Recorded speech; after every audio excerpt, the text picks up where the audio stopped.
Senhoras e senhores, boa noite. Em nome da Unijuí, Universidade Regional do Noroeste do Estado do Rio Grande do Sul, por meio dos Departamentos de Humanidades e Educação, Departamento de Ciências Exatas e Engenharias e Departamento de Ciência e Vida, saudamos todos os presentes nessa solenidade da abertura da terceira semana acadêmica dos cursos de licenciatura da Unijuí. A Semana Acadêmica é um evento de cunho acadêmico e tem como objetivo discutir temas da atualidade que possibilitem a ampliação da formação inicial, preparando os licenciandos para uma atuação futura mais qualificada, articulada e comprometida aos desafios da educação e da sociedade atual. Nesse horizonte é que o tema da Semana Acadêmica, Educação e Republicanismo, se inicia pelo debate dessa noite: Educação e Diversidade. Interculturalidade, igualdade, diferenças. Pois entendemos que é na vida da linguagem que ocorre a compreensão humana sobre as coisas. Assim, acolher e considerar a palavra do outro tem como dimensão ética fundamental para a educação, pois significa reconhecer que a linguagem é a casa do homem e a palavra do outro é seu habitar no mundo. Com estas ideias é que iniciamos nossa semana acadêmica na expectativa de que possamos alargar nossos horizontes culturais, desconstruir verdades cristalizadas, ampliar a nossa sensibilidade e, fundamentalmente, nos autorizarmos a vivência ou a experiência da alteridade, na crença de que a palavra humana precisa de oportunidade.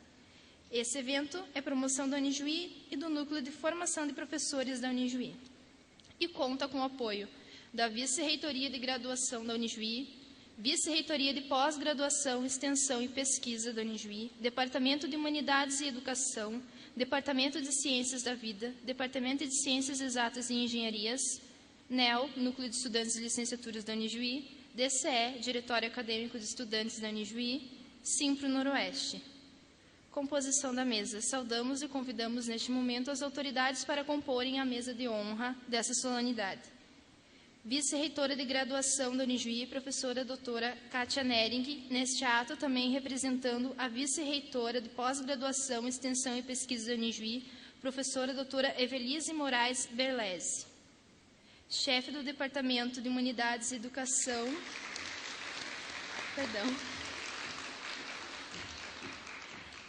Chefe do Departamento de Humanidades e Educação, professor Mário Tuati, nesse ato sendo representado pela professora mestre Marisa Nunes Friso.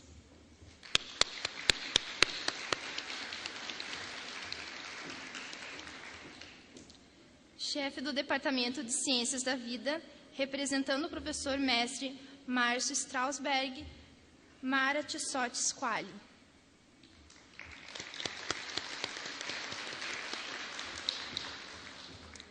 Chefe do Departamento de Ciências Exatas e Engenharias, professora Patrícia Spillenberg, representante. Coordenadora do Núcleo Comum de Formação de Professores da Unijuí, professora doutora Maria Regina Johan.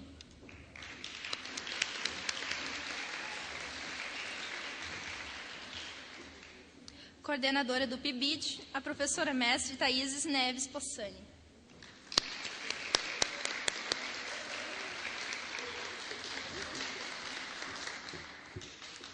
Acadêmica Nadir Campos de Almeida, aqui representando a NEL, Núcleo de Estudantes de Licenciaturas da Unijuí.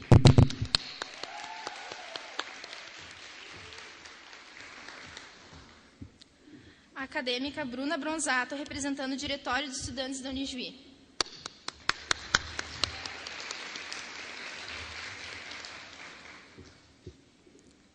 Saudamos ainda os convidados dessa noite, a professora doutora Maria Simone Viones Schwenberg, a professora doutoranda Lisiane Gottmans, o professor e estilista Lauro Lohmann, a professora e mestranda Thaís Silva da Rosa, a mestranda intercambista Ingrid Ximena Rodrigues, a programadora de eventos Maria Luísa Gelati e o acadêmico do curso de Educação Física Josemar Guilherme Caigang Ferreira.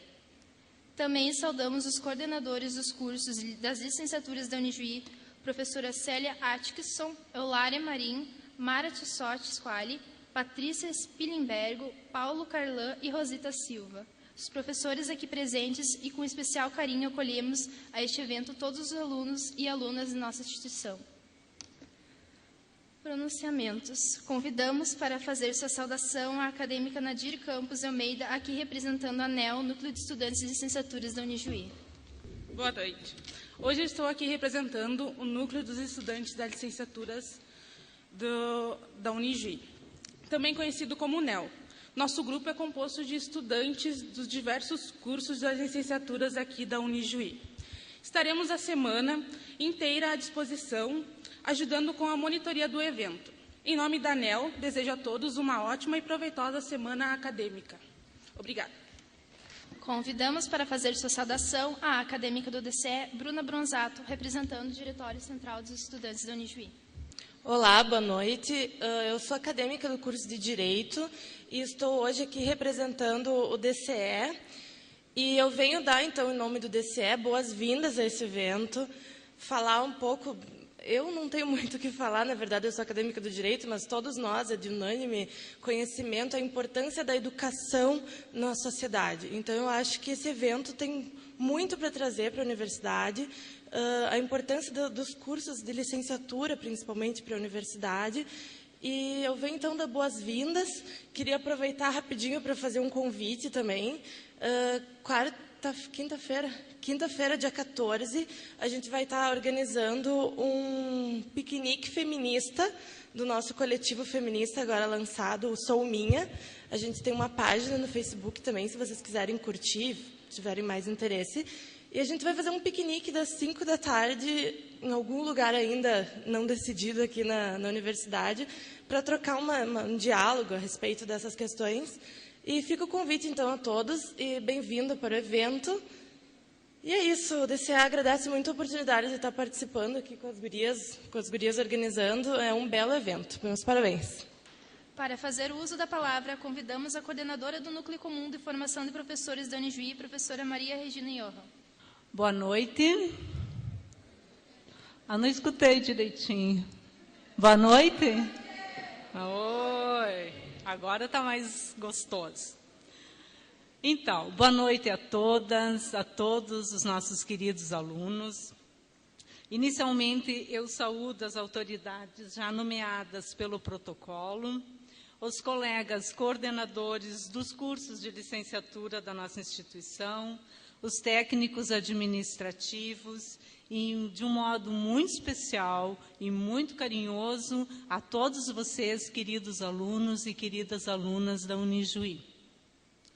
Ao darmos início à nossa terceira semana acadêmica dos cursos das licenciaturas da Unijuí, destaco a relevância desse evento para a ampliação da formação inicial dos nossos licenciandos, na medida em que esse tempo e espaço nos permite ouvir diferentes vozes, refletir, dialogar sobre o que nos dizem e, acima de tudo, constituir-se num momento rico de abertura e acolhimento ao outro.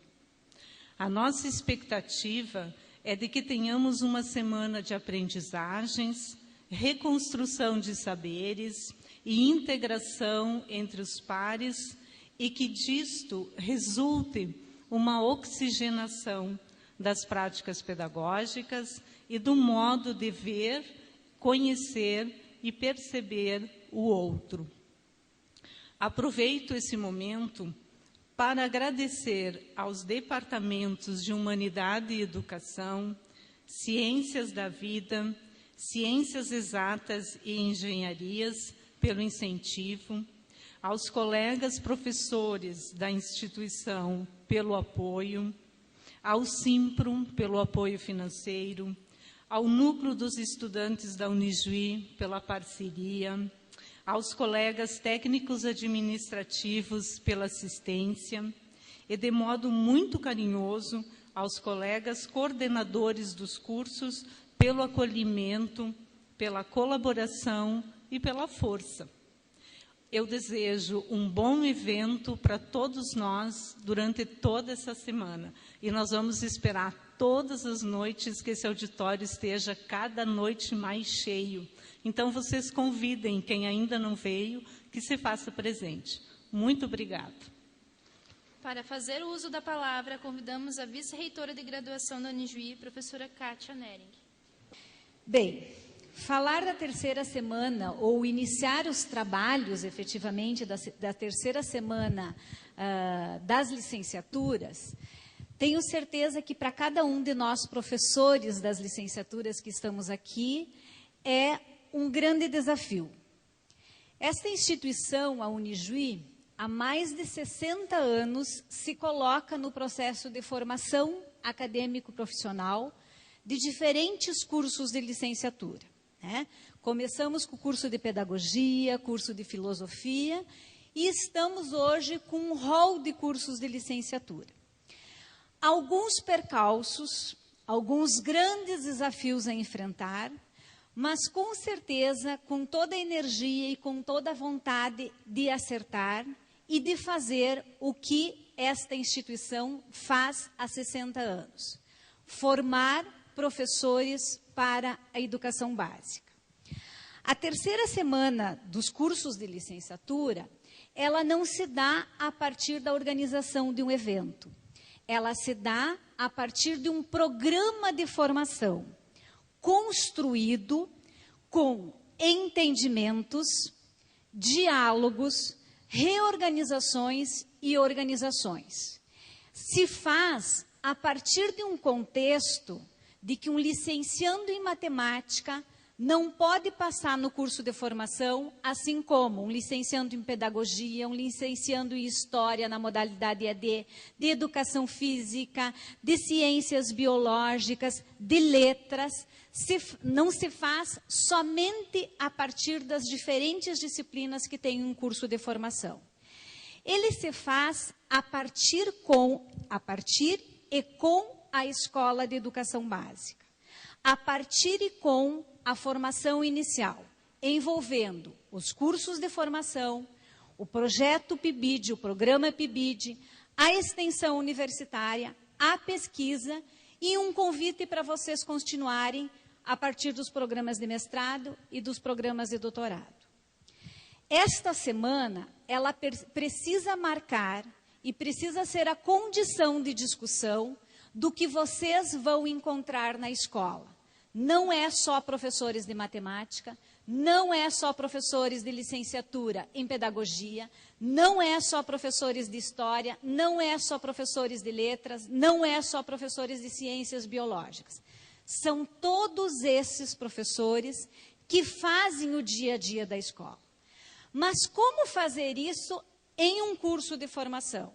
A partir de um entendimento de um programa. E é esse programa que a Unijuí construiu e que está construindo em processo, considerando as políticas públicas, o seu entendimento de formar professores e a realidade das escolas. Por isso, o desafio de fazer uma semana acadêmica, não nos cursos, mas com os cursos, tendo os nossos acadêmicos aqui com a responsabilidade, o desafio também de aprender a fazer um cerimonial, também de fazer algumas coisas equivocadas, mas acontece, faz parte, todos fazem parte, o processo de aprender faz parte, e é isso que nós acreditamos. Por isso estamos aqui, fazendo a terceira semana acadêmica dos cursos de licenciatura da Unijuí. Um desafio para nós, professores, um desafio para vocês, acadêmicos, de se encontrar, de discutir, de produzir consensos e produzir uma possibilidade de construção de consensos para e com a educação básica. Este é o nosso convite e é esse o convite para a gente se encontrar, né, esta semana com e a partir do diálogo com os outros. Que vocês tenham uma excelente semana, a programação está intensa, né, professora Maria Regina, e com certeza com toda a colaboração de vocês. Aproveitem essa oportunidade, uma boa noite e principalmente um grande evento a todos. Muito obrigada. Convidamos a professora mestre Thaís Possani para um pronunciamento. Bem, pessoal, eu só vou fazer uso da palavra rapidamente. Antes disso, boa noite a todos. para dizer que o edital PIBID está novamente aberto.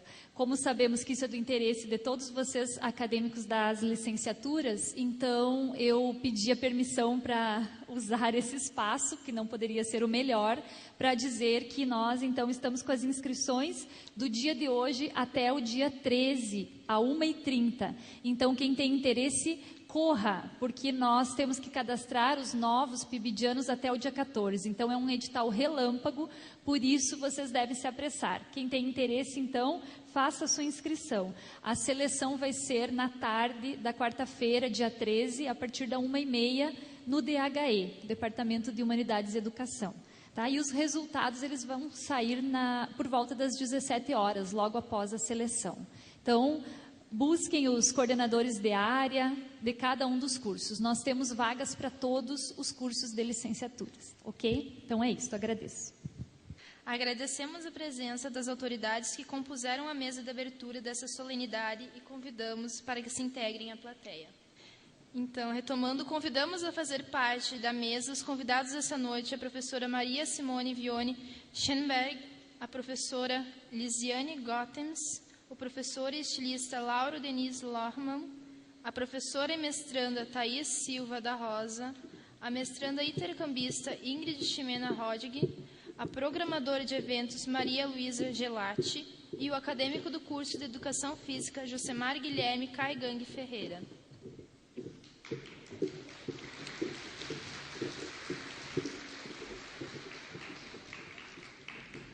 E para dar início à abordagem do tema dessa noite, Educação e Diversidade, Interculturalidade, Igualdade e Diferenças, convidamos a dar início aos trabalhos as professoras Maria Simone Vione Schenberg e Lisiane Gottens.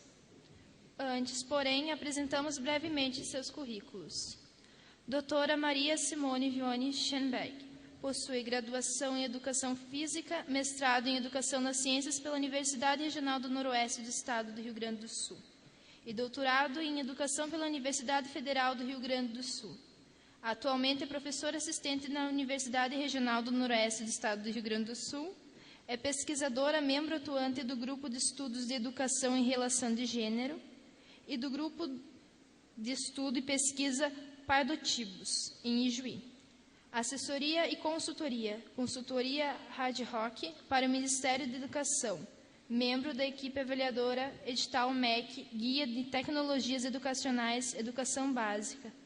Tem experiência na área de educação com ênfase em educação física, atuando principalmente nos seguintes temas: educação física, corpo, gênero, educação e saúde e corpo-movimento. Lisiane Gottens, mestre em Educação nas Ciências, doutorando em Educação nas Ciências, ambos na Unijuí. Docente do Instituto Federal Farroupilha, área de Educação Física. Membro do Grupo de Pesquisa Educação, Culturas e Ambiente. Passamos a palavra à professora Simone e desejamos a todos uma ótima noite de diálogos e reflexões. Boa noite.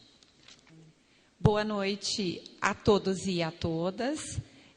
De modo particular, a vice-reitora, a professora Kátia Neri, que é uma colega que não mede esforços de qualificar a licenciatura nessa instituição. Filha também dessa instituição como licenciada, né? Cumprimento também os chefes de departamento, os coordenadores de curso, os meus colegas professores de licenciatura, e, de modo particular, os acadêmicos e acadêmicas, né, que são a razão desse nosso evento. Temos certeza dessa certificação da licenciatura da Unijuí e da decisão da escolha de vocês por essa instituição. Bom, em meu nome, em nome da Lisiane, a gente gostaria de agradecer a confiança, né, por conduzir a noite de hoje. Devo dizer assim que a gente fica aqui bastante nervosa porque o nosso métier é dar aula e não lidamos muito bem com o microfone. Mas a gente, nesse sentido, tentou se esforçar, fizemos um bom planejamento, mas a Regina foi nos diminuindo o tempo e eu tenho certeza que vai funcionar. Então, o que nós pensamos? Nós temos inicialmente, assim, para a gente aquecer a nossa discussão, um vídeo de 8 minutos com um belo poema do Eduardo Galeano para nos ajudar a pensar essa noite. Depois, nós vamos trabalhar com alguns excertos desse próprio poema, e aí, a partir disso, a gente vai abrir, combinamos em torno de 15 a 20 minutos para os nossos 4 convidados, né, para eles fazerem um pouco esse depoimento, e aí a gente vai abrir. Pode ser por aí? Bom, então, pode passar para nós o vídeo. El miedo amenaza. Si usted ama, tendrá SIDA. Si fuma, tendrá cáncer. Si respira, tendrá contaminación. Si bebe, tendrá accidentes. Si come, tendrá colesterol. Si habla, tendrá desempleo. Si camina, tendrá violencia. Si piensa, tendrá angustia. Si duda, tendrá locura. Si siente, tendrá soledad. Para tener aliento, hay que tener desaliento. Para levantarse hay que saber caerse. Para ganar hay que saber perder. Y hay que saber que esa es la vida nomás. Y que te caes y te levantás muchas veces. Y algunos se caen y no se levantan nunca más, que en general son los más sensibles, los más fáciles de lastimar, digamos, ¿no? La gente a la que más le duele vivir, la gente más sensible, es la más vulnerable. Y en cambio, estos hijos de puta que se dedican a atormentar a la humanidad viven vidas larguísimas, eso no se mueren nunca, porque no tienen una glándula que la verdad es que se da bastante poco, que se llama conciencia y que es la que te atormenta por las noches. Creo que el ejercicio de la solidaridad, cuando se practica de veras en el día a día, es también un ejercicio de la humildad, que te enseña a reconocerte en los demás y a reconocer la grandeza escondida en las cosas chiquitas, lo cual implica también denunciar la falsa grandeza de las cosas grandotas, en un mundo que confunde la grandeza con lo grandote. Hace poco en una entrevista que me hicieron en Madrid, hace bien poquito, un periodista me dijo, dice, yo leyendo tus libros siento que tú tienes, me dijo, un ojo en el microscopio y otro ojo en el telescopio. y me pareció una buena definición, por lo menos de mis intenciones, de lo que me gustaría hacer escribiendo. Ser capaz de mirar lo que no se mira, pero que merece ser mirado, las pequeñas, las minúsculas cosas de la gente anónima, de la gente que los intelectuales suelen despreciar. Ese micromundo donde yo creo que de veras alienta la grandeza del universo. Y al mismo tiempo ser capaz de contemplar el universo desde el ojo de la cerradura, o sea, desde las cosas chiquitas asomarme a las cosas que son más grandes, ¿no? A los grandes misterios de la vida, al misterio del dolor humano, pero también al misterio de la humana persistencia en esta manía a veces inexplicable de pelear por un mundo que sea la casa de todos y no la casa de poquitos y el infierno de la mayoría,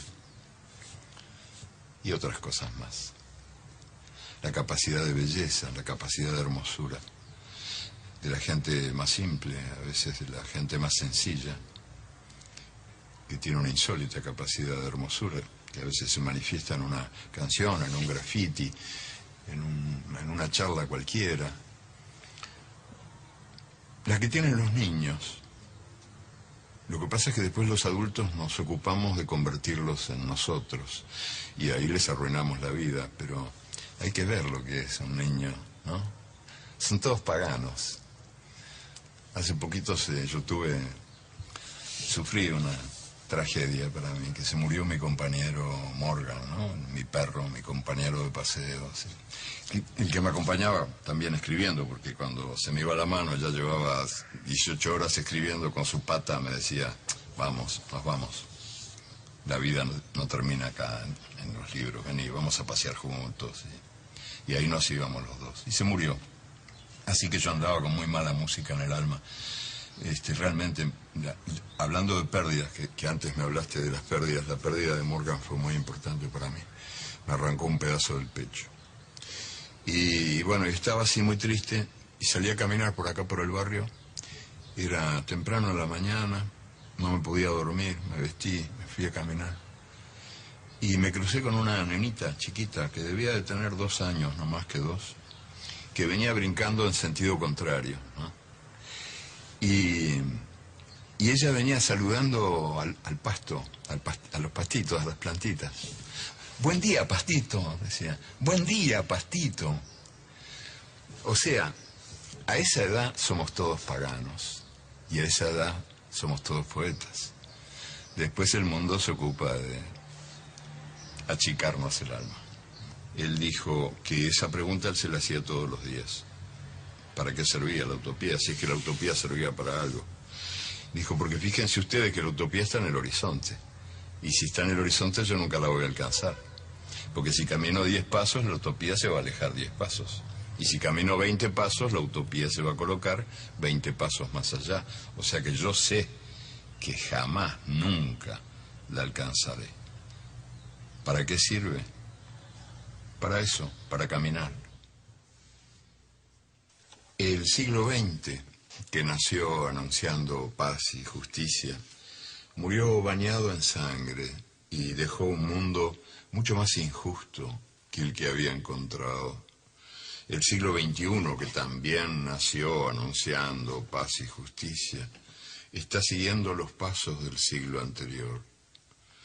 Allá en mi infancia yo estaba convencido de que todo lo que en la Tierra se perdía iba a parar a la Luna.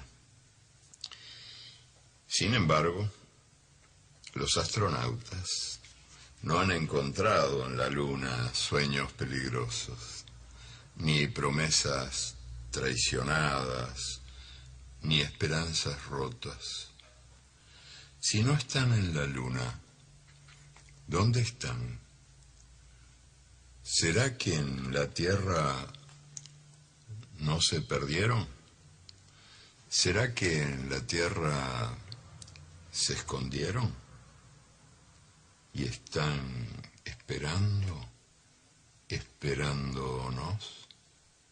Y, ¿cómo no? Eso de que el mundo está hecho de átomos. Sí, sí.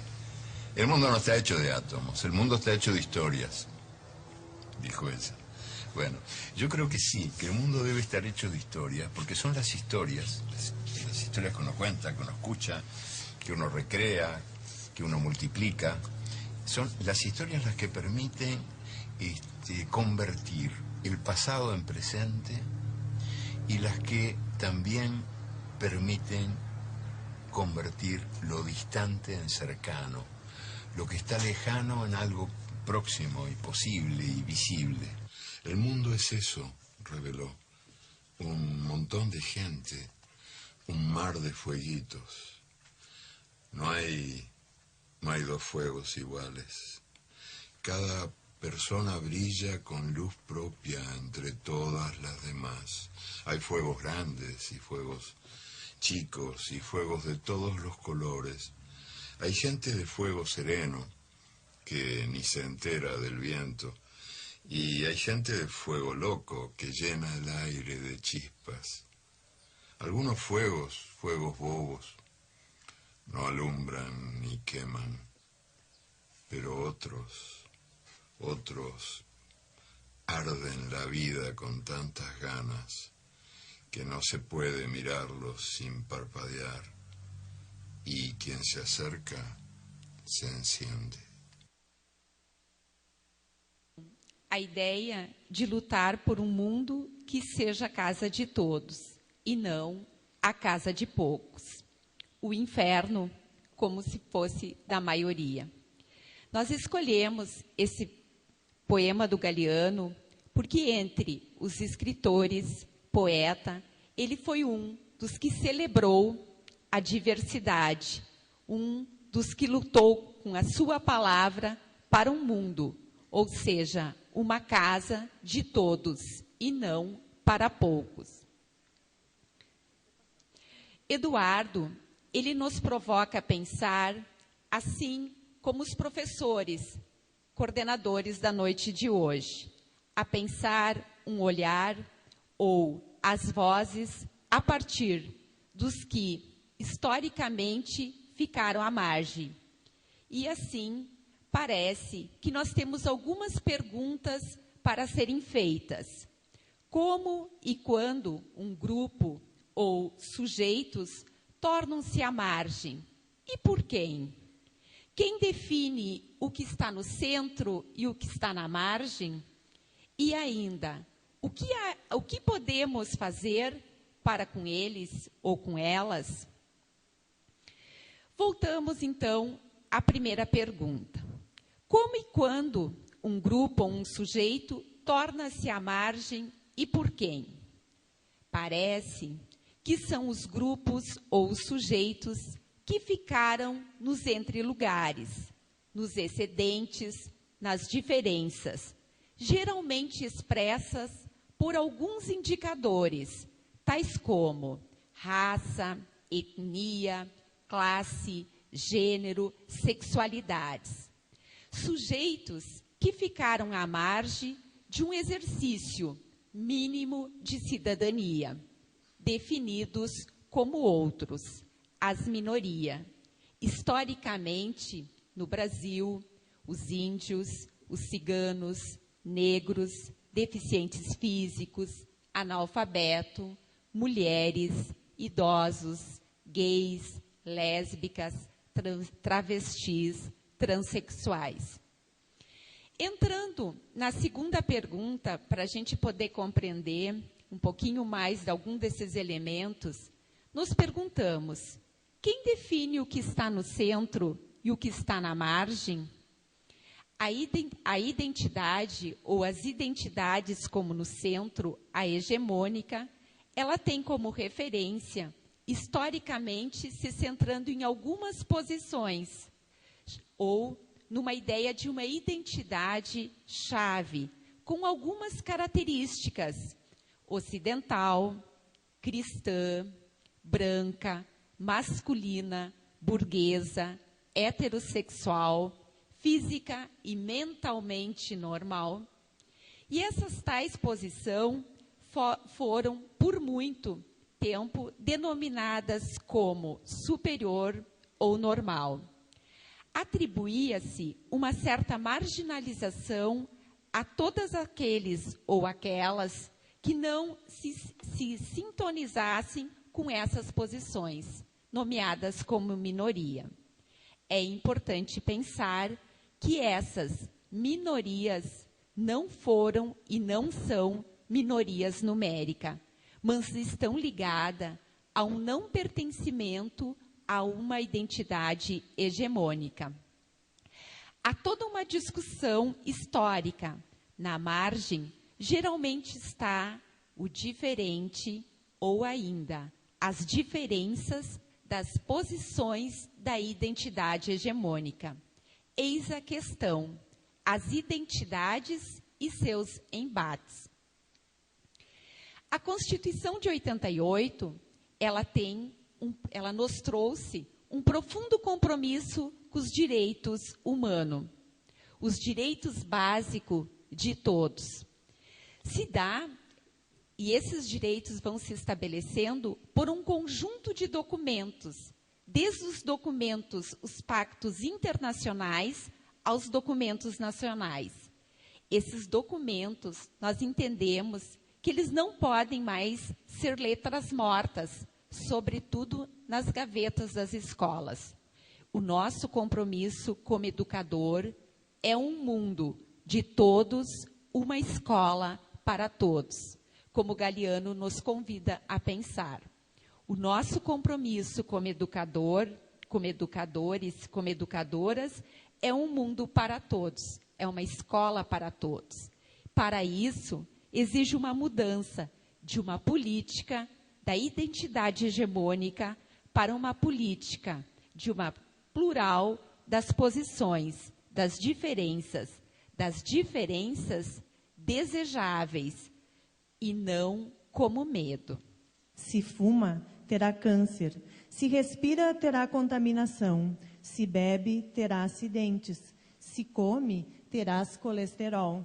Se falas, terás desemprego. Se caminha, terá violência. Se pensa, terá angústia. Se duvida, terá loucura. Se sente, terá solidão. Este ser que nos acompanha em muitos momentos da nossa vida, ele é antecedido por questões que nos inquietam. É anterior à tomada de decisões que cada sujeito faz frente a algum desafio. Ele supõe, então, que a gente questione sobre o que está posto, sobre o porvir. Provoca dar-se conta de que a nossa existência ela é inacabada. Estamos a todo momento com a possibilidade de nos rever, de nos tornarmos melhores ou diferentes daquilo que ainda somos. Então, esse ser que Eduardo Galeano nos apresenta, ele nos convoca a pensar na complexidade que é a vida, na complexidade que é o ser humano. Então, ele nos inquieta e nos chama a atenção a uma outra proposição, que é a questão das rotinas que temos em nossas vidas. Rotinas aqui pensadas como importantes, mas não como algo que nos engesse, que nos deixe parado no tempo, que nos deixe sem procuras. Rotinas, então, pensadas como algo que nos organiza, que nos coloca dentro e adentrando nesse mundo dos Cs, que é o mundo, então, dos questionamentos. E esse mundo dos questionamentos é aquele que nos faz sair da zona de conforto, é aquele que nos proporciona fazer perguntas, fazer movimentos, como se estivéssemos, então, numa balança que nos coloca num vai e vem. E aí é interessante a gente pensar que a nossa vida não está para fazer de novo, tudo de novo, da mesma maneira. Então o ser vai nos colocando naquele movimento que Eduardo Galeano nos chama, que é pensar, se pensa, terás angústia. Esse pensar, então, nos provoca perguntar, desafiar, encontrar, perceber, estar diante de um novo. E esse novo pode ser o diferente, pode ser eu mesmo diferente. E a angústia, pensada por Galeano como algo que nos coloca, então, a fazer movimentos de mudança, de trabalhar com o dito, com o não dito, com as expressões, com as diferentes linguagens. E pensando que a cada vez que se faz isso, nós também ficamos diferentes. Se duvidas, terás loucura. A dúvida pode estar nos modelos que nos apresentam para a gente seguir. Como ser, como nos portar, o que é certo, o que é errado. Frente a isso, trabalhamos muitas vezes com verdade ou com verdades. Trabalhamos com códigos.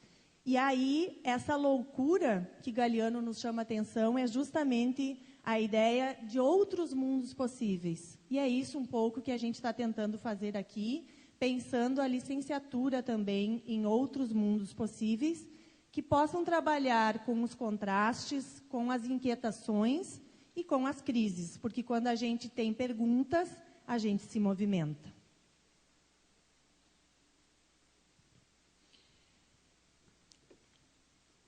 Esse excerto que a gente retirou, que a Regina também nomeou na abertura aqui, que vai um pouco nessa direção quando diz: nem todos temos uma glândula que é bem rara e que, na verdade, se chama consciência do outro, que é o que, para alguns, atormenta, para outros, não. E aí a gente gostaria de pensar a experiência do olhar. Mas por que motivo pensar o olhar? A experiência do olhar com o encontro com o outro. O outro é um ser olhado, um outro diferente de mim, que também me olha, nomeia, reflete, participa da construção do nosso mundo. Mas que, para que ocorra a consciência do outro, é necessário que haja diferença. A diferença em relação ao outro. A diferença do outro constitui, no início, a prova da sua e da nossa própria identidade, que passa a ser o outro, ser o que não é o outro. É o que se chama o princípio de alteridade. Uma vez percebida a diferença, desencadeia um duplo processo de atração e rejeição em relação ao outro. Da atração e rejeição, inicialmente, porque há um enigma a resolver, o que equivale a nos perguntarmos: como é possível alguém ser diferente de mim? A diferença que eu percebo tornaria o outro superior a mim? Seria ele mais perfeito ou ela mais perfeito? Teria razão mais de ser do que eu? Talvez tomar consciência que exista alguém diferente de si mesmo é descobrir-se incompleto, imperfeito, inacabado. Talvez porque a percepção da diferença, de um modo geral, quase sempre vem acompanhada de um julgamento. E muitas vezes um julgamento negativo. Porque implica aceitar, talvez, que há outros valores, outras normas, outros hábitos diferentes dos meus. E, geralmente, por simplesmente existir, nem que sejam melhores ou piores. E quando esse julgamento se generaliza, transforma-se muitas vezes num estereótipo, num clichê e num preconceito. O estereótipo nós criamos geralmente com um sinal de proteção, constituindo-se uma arma de defesa contra a ameaça que o outro, pela sua diferença, pelo que ele pode representar para mim. Cada um de nós precisa do outro, a desgraça nossa do humano. Em sua diferença, para tornar consciência da sua própria existência. Mas, ao mesmo tempo, ele desconfia deste outro e sente necessidade de rejeitá-lo ou torná-lo semelhante, no fundo, buscando eliminar a diferença. O risco, talvez, está no fato de que eu, ao rejeitar o outro, eu não disponha mais da diferença, a partir da qual me definir ou me tornar semelhante. Perde um pouco de sua consciência identitária, visto que esta só se dá e se concebe na diferenciação. E daí, o jogo sútil de regulação em que se instaura em quase todas as sociedades, desde as mais primitivas, entre aceitação e rejeição do outro, valorização e desvalorização do outro, da sua própria identidade contra a do outro. Não é simples ser eu mesma, pois ser eu mesma passa pela existência e pela conquista do outro. O eu é um outro, disse Derrida. E completamos, um eu é um outro, eu mesmo, semelhante e diferente. No outro excerto, Galiano chama a atenção que somos muitíssimo mais do que nos dizem que somos. Os cientistas dizem que somos feitos de átomos, mas um passarinho me disse que eu sou feito de histórias. Quem é você? Quantas vezes a gente para e se pergunta quem somos? Quem sou eu?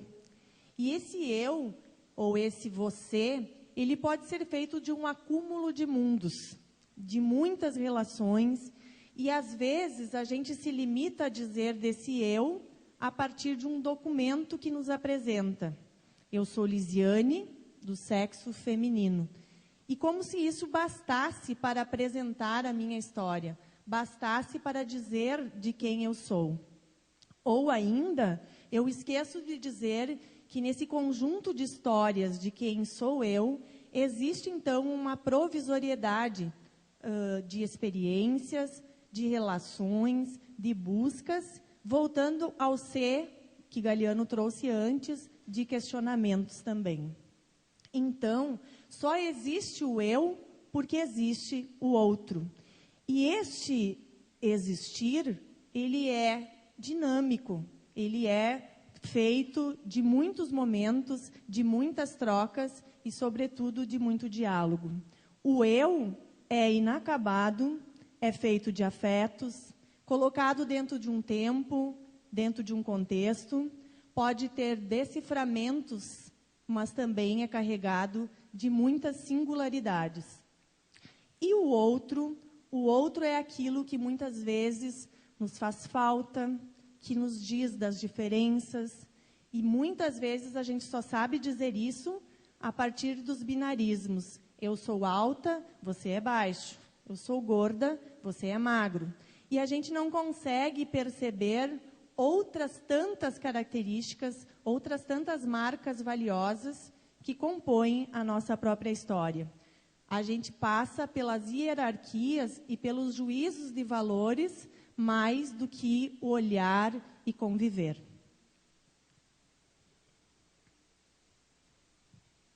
Para ter fôlego, é preciso ter desalento, nos disse Galiano. Para levantar, tem que saber cair. Para ganhar, tem que saber perder. As pessoas mais sensíveis são as mais vulneráveis.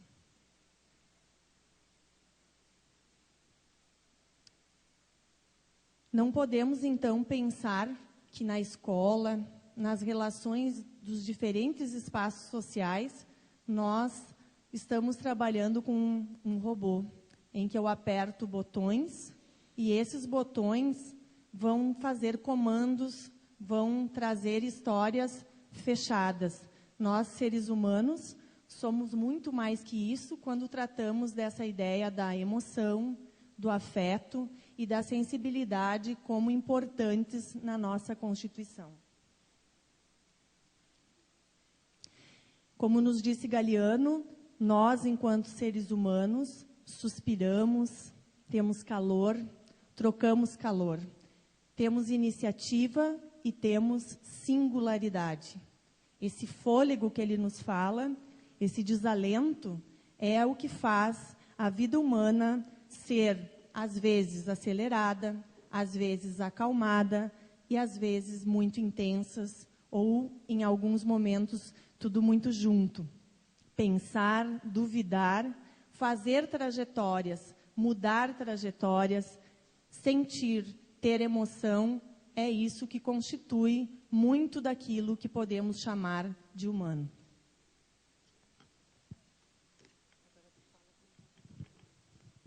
Então, a partir dessa relação que a gente fez com os excertos, nós vamos passar a palavra para os nossos convidados. Cada um deles vai ter em torno de 15 minutos para fazer sua fala, e aí, de 15 a 20, e aí depois, então, a gente abre para o debate.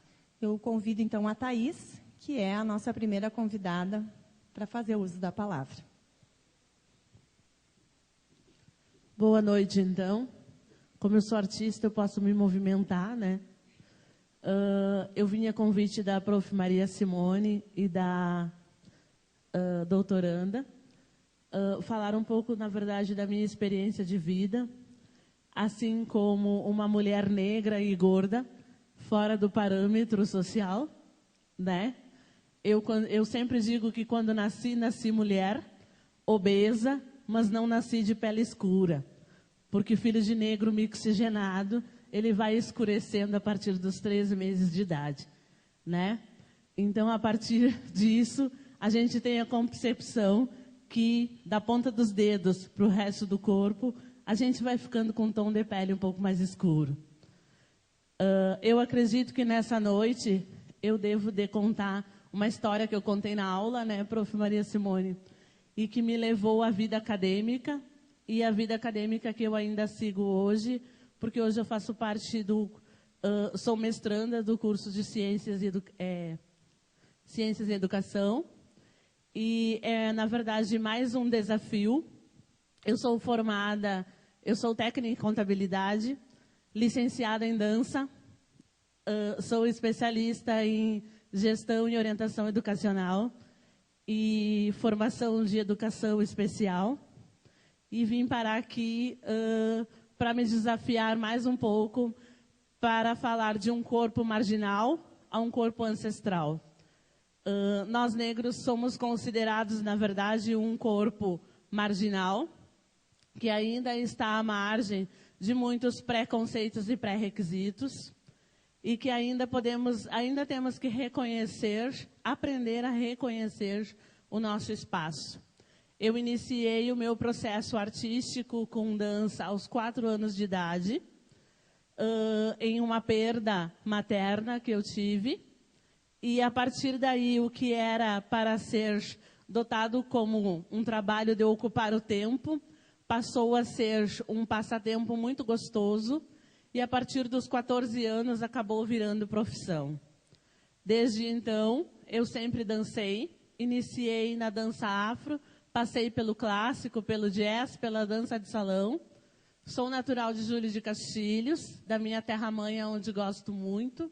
Hoje me encontro na cidade de Horizontina, na qual sou concursada pública para trabalhar a minha profissão, dança, onde trabalho no município a questão de cultura, sou funcionária do Centro Cultural para trabalhar com cultura e dança. Apesar de todos os preconceitos e tudo que a sociedade não aceita, né, eu acredito que a gente está aonde a gente quiser.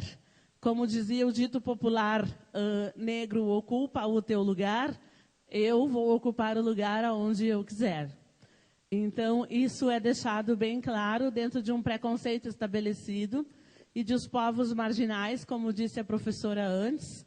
Eu me considero de uma etnia negra, de um povo multicultural que é o Brasil, de um país tropical, de diversas etnias e de diversas culturas, mas também de diversas Áfricas, né? Aqui nós somos constituídos não por uma África, nós somos de diversas Áfricas, porque o continente africano, ele é regado de muitos países, de muitas culturas.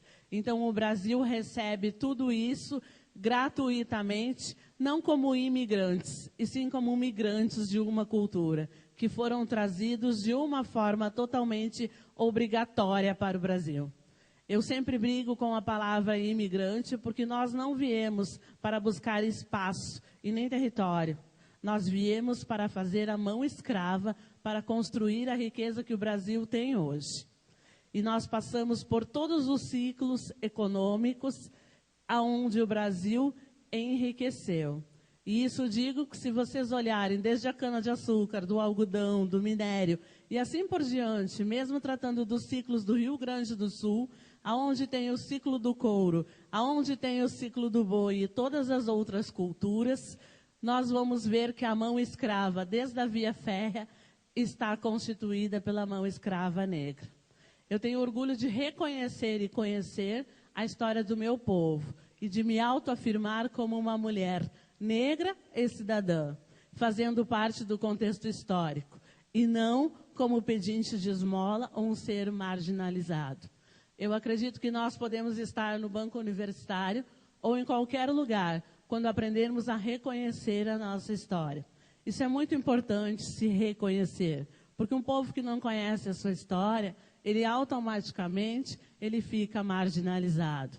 Aquele que não tem a oportunidade de se autoafirmar, ele vai ficar sempre na ré, para lá, daqui para lá. Eu sempre costumo dizer que o Brasil, depois das 6, é noite.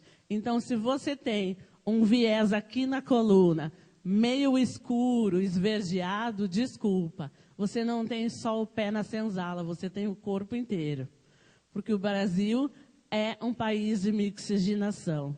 As pessoas costumam dizer assim, porque como eu transito muito pelas diversas etnias, eu sou alemã, sou italiana. Eu costumo dizer que sou uma negra brasileira, porque tenho orgulho do meu povo. A cara do Brasil, quando aparece na TV pelos projetos sociais, são todos afros. O cabelo que aparece lá é o meu, né? É a música do meu povo, é o tom da minha pele, é a roupa que as pessoas usam como moda, que nem sabem para que servem as estampas, é a argola, é o toque do tambor e assim por diante, pelas diversas partes da cultura brasileira. Essa descendência que nós falamos tanto, e essa briga universitária, na verdade, de não ter negros, muitos negros sentados aqui, temos poucos negros. Enquanto eu estava passando o vídeo, eu estava contando quantos negros tinham na plateia. Isso ainda é uma questão muito séria. A educação ainda não é de fácil acesso a todos. Infelizmente, nós fomos educados a ficarmos lá, na zona de marginalidade. É muito difícil é muito fácil, na verdade, as pessoas criticarem quando estão na zona de conforto. Mas é muito difícil você chegar lá e reeducar esse povo com uma educação de escravidão que veio anteriormente. Que o negro não tinha direito nem sequer de caminhar na rua, ou de entrar dentro da igreja, ou ter acesso a um mercado, ou a um clube. A minha cidade de origem, Júlio de Castilhos, tem um clube centenário de 110 anos, que ainda sobrevive, com uma diretoria negra, com rainhas negras e com um baile de debutantes, onde debutam somente negras, da qual eu fui e faço parte ainda da diretoria cultural como vice-presidente de cultura. Cresci e é de lá que eu saí dançando para o resto dos palcos aonde dancei. E eu acredito que lá eu busquei a resistência. E eu sempre costumo dizer que um povo que não conhece a sua história não tem como se autoafirmar. Um povo que não conhece as suas raízes não tem como se identificar e se posicionar. Isso indifere de curso universitário. Se vocês olharem quantos colegas vocês têm à sua volta negro, vocês vão ver que a academia ainda falta muita população negra ainda.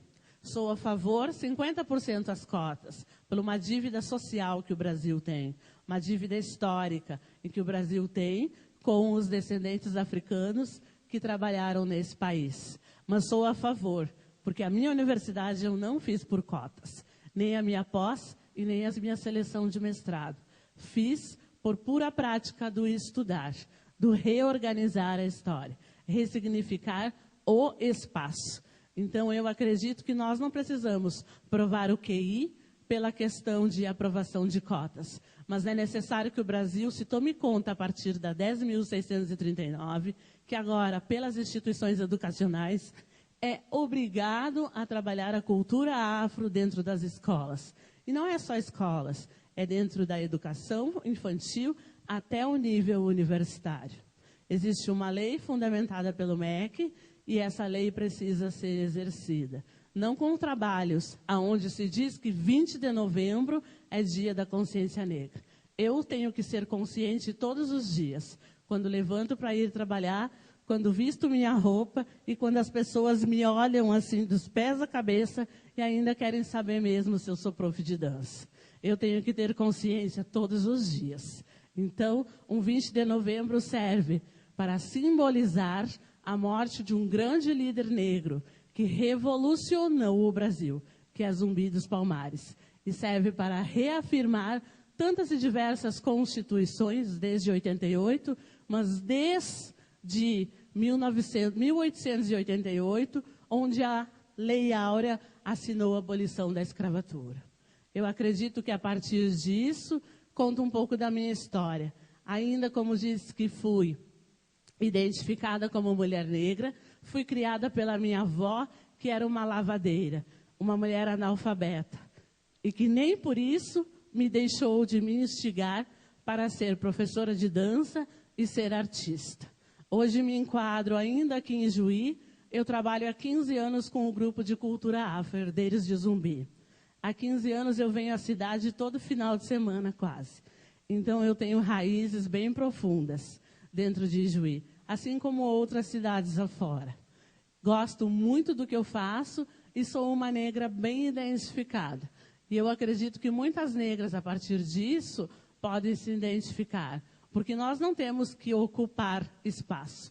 Nós temos que simplesmente nos organizarmos e organizar metas. É lá que nós queremos ir, então vamos estudar e vamos. Muito obrigada para vocês e um grande axé. Boa noite. Ou melhor, né? Para quem é de boa noite, boa noite. Para quem é de bom dia, bom dia. E para quem é de oxeu, oxeu. Agô para quem é de agô.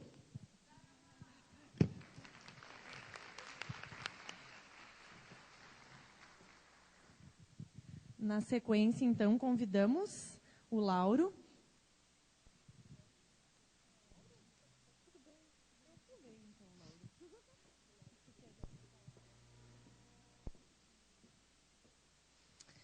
Bem, boa noite a todos.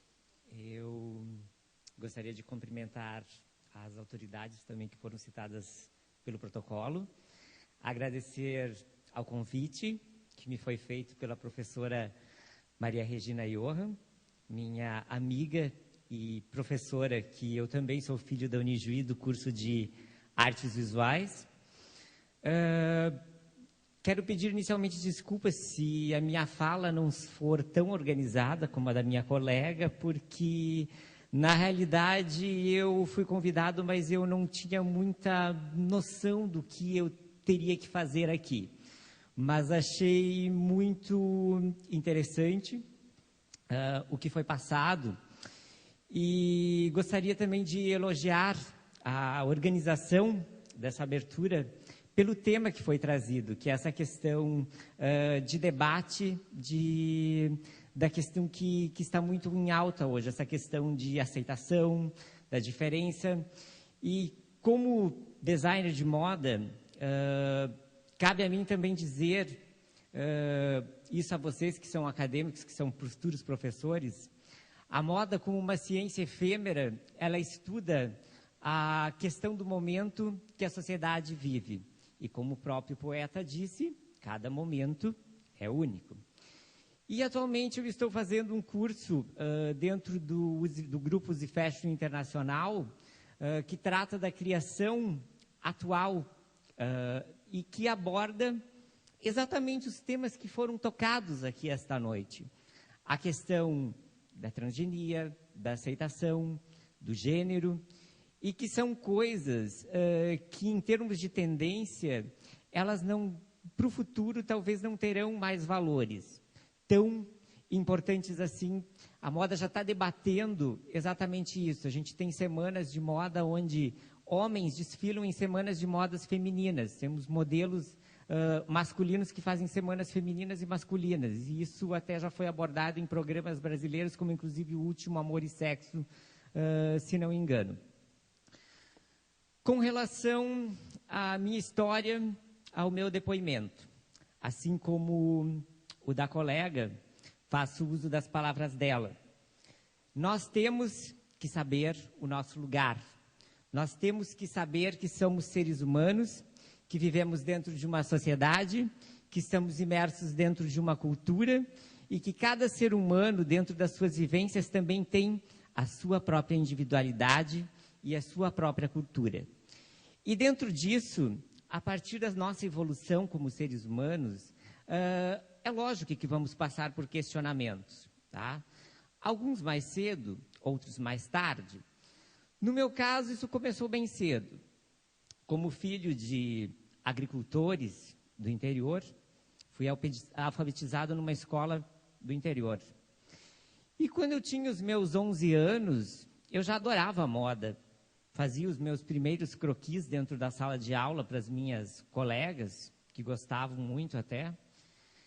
E lembro-me que de uma dessas situações eu passei por um fato em que um professor arrancou uma folha de um desenho que eu tinha feito, que naquela época eu achava que eu tinha feito uma das melhores criações, digamos assim, e ele pegou e rasgou na minha frente, na frente de todos os colegas, lógico que isso foi há 20 anos atrás, né, gente?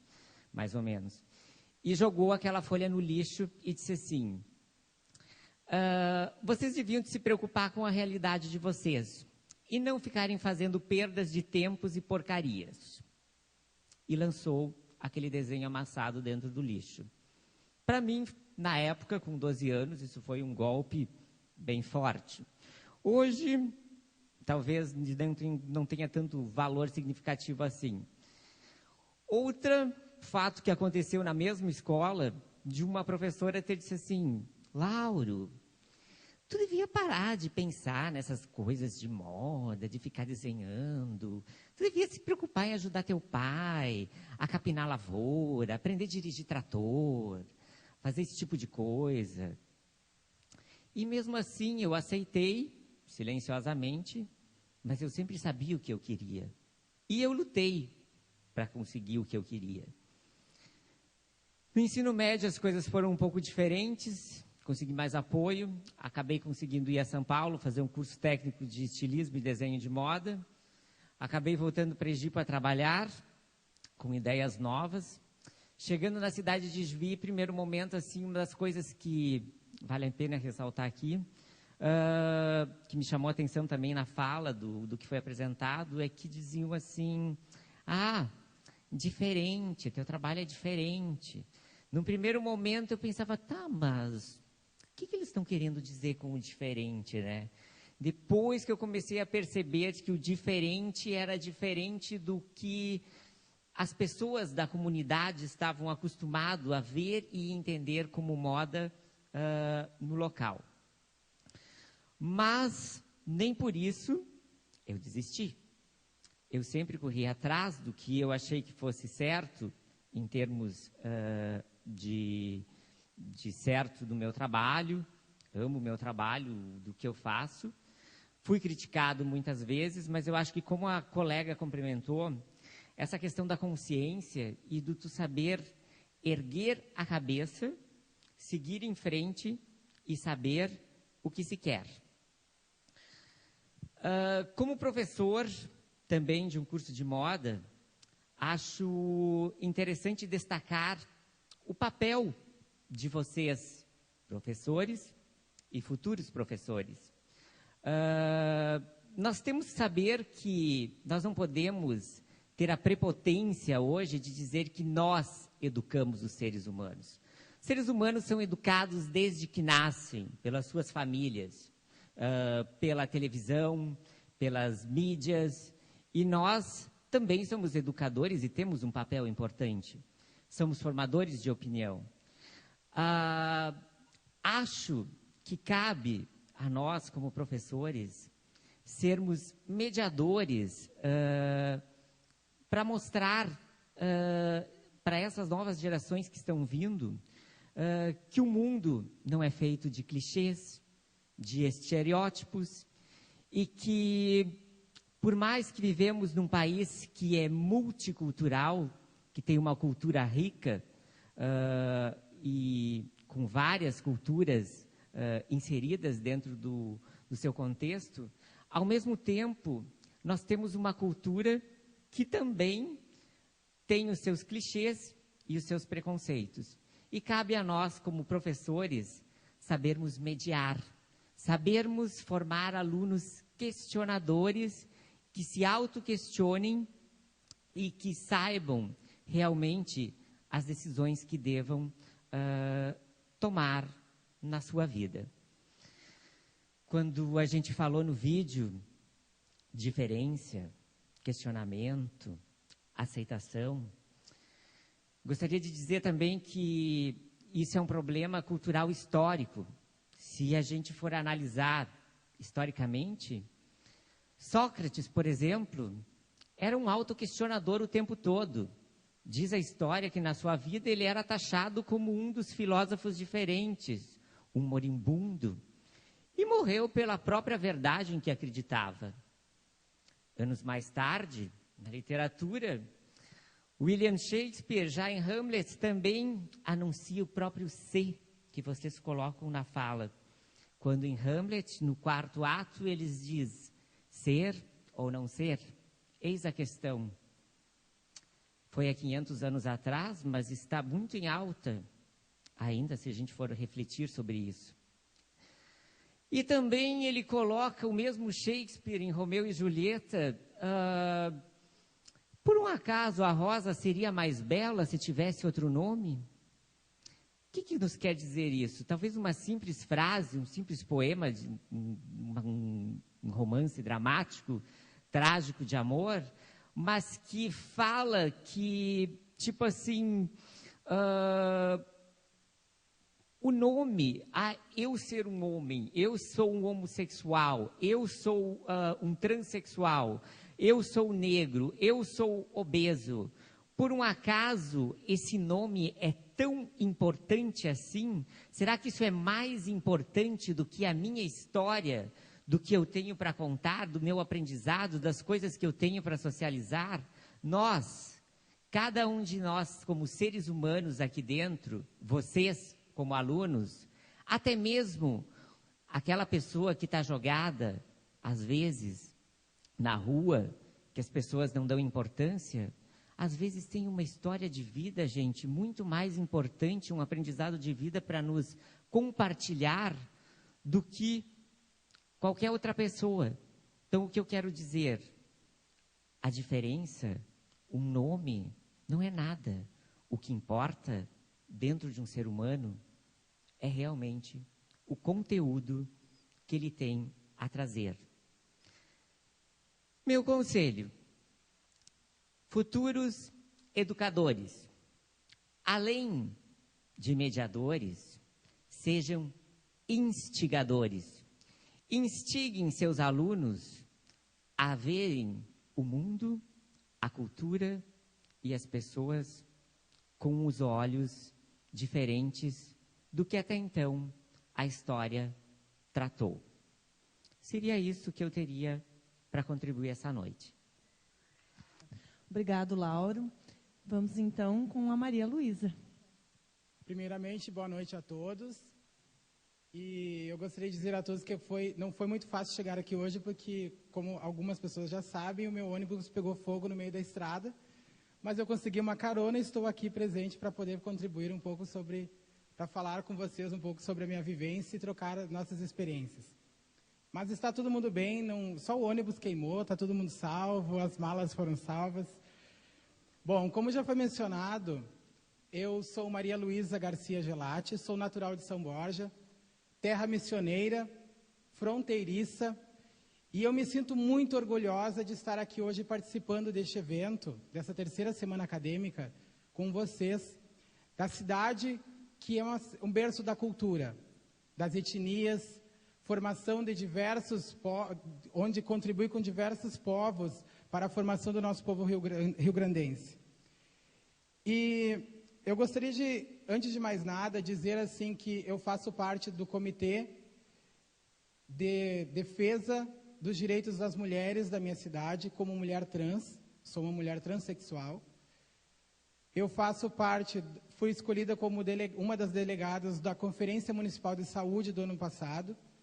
Fiz parte também da Conferência Municipal dos Direitos Humanos LGBTs, lésbicas, gays, travestis e transexuais, da minha cidade.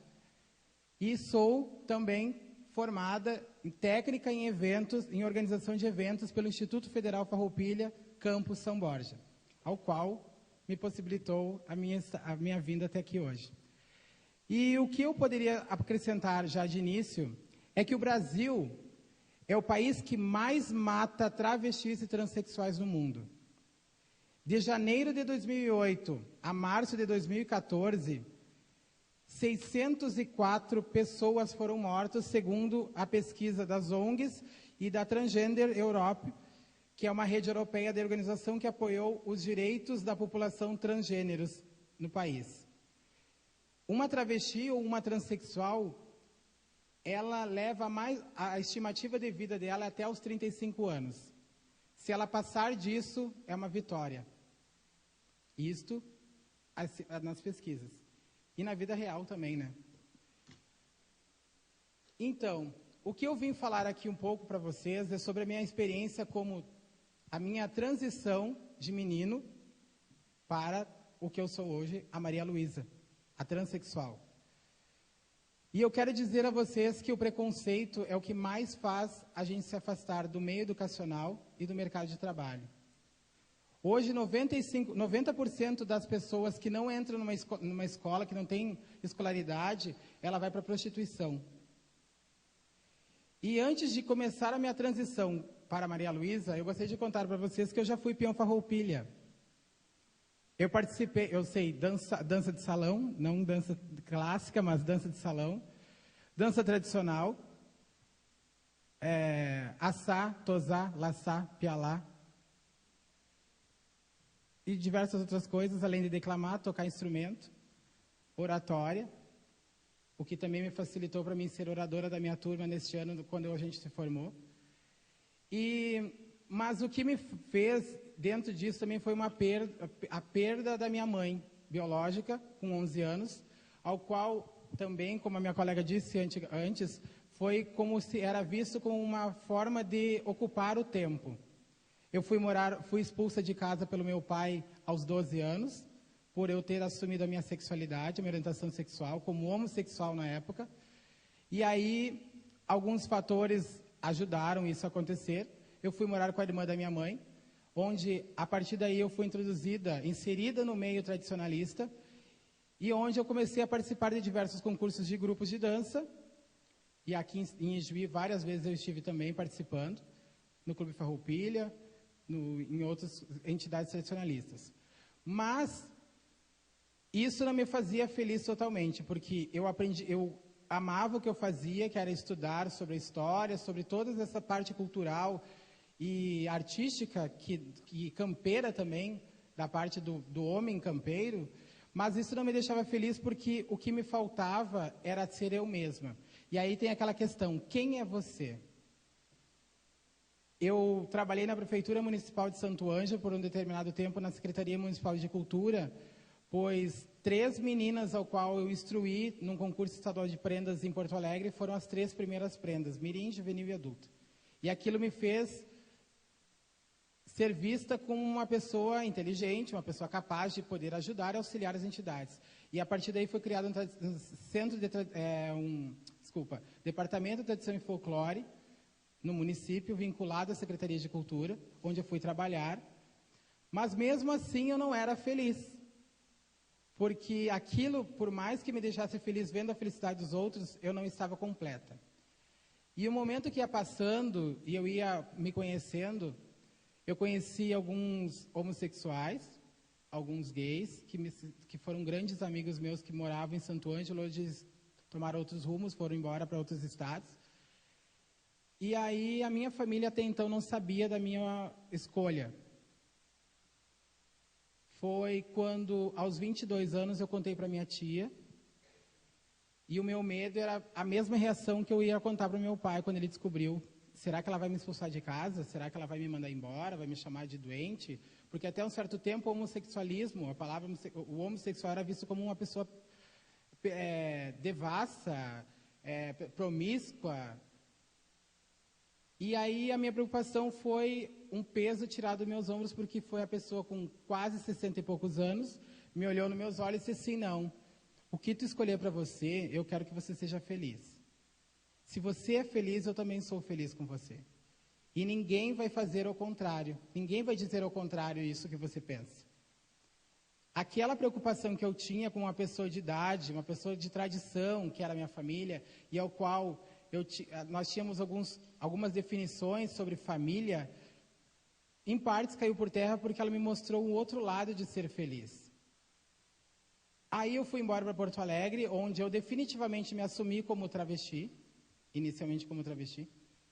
E, para vocês terem uma noção, para nós não correr o risco de voltar atrás, eu doei todas as minhas roupas de menino para não correr o risco. Porque aquela decisão, eu parei na frente do espelho e disse assim, bom, no momento em que eu me assumir, que eu me aceitar como Maria Luísa, eu vou adquirir alguns amigos novos, assim como eu vou perder muitos amigos. E quem gostar de mim vai gostar do jeito que eu sou, porque até então, como preparador de prendas e peões, eu só era boa naquele momento em que os filhos daquelas pessoas ganhavam ou que eu estava ensinando. No momento em que se tratava da minha felicidade, da minha maneira de pensar e de tentar introduzir no meio onde eu vivia, aquilo ali não prestava, eu não era boa para todo mundo. E aí eu parei para pensar assim, será que eu estou fazendo bem para os outros somente? E cadê a minha felicidade, pessoal?